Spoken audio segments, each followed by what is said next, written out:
किस चीज की जरूरत है? बोलो बोलो, हो सकता है वो चीज मुझे दे सके। हजूर अभी मुझे ही नहीं तो आप कहाँ से देंगे? तो क्या चीज हमारे सल्तनत में नहीं मिलेगी? जरूरत थी तो जरूर तुम्हारी जरूरत पूरी की जाएगी।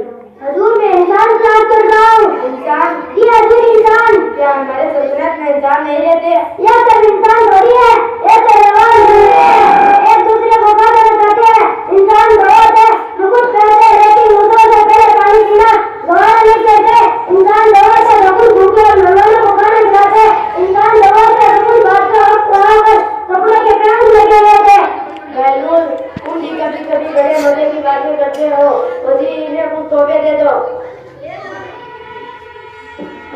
मेरे दोस्त मैं बहनों को खिला रहे हैं, तुम्हारे बहुत ही काम आएंगे।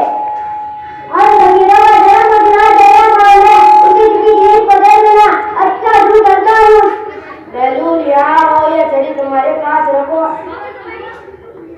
तुमसे ज्यादा बेवकूफ मिले तो ये मेरी तरफ से आज्ञा दे देना।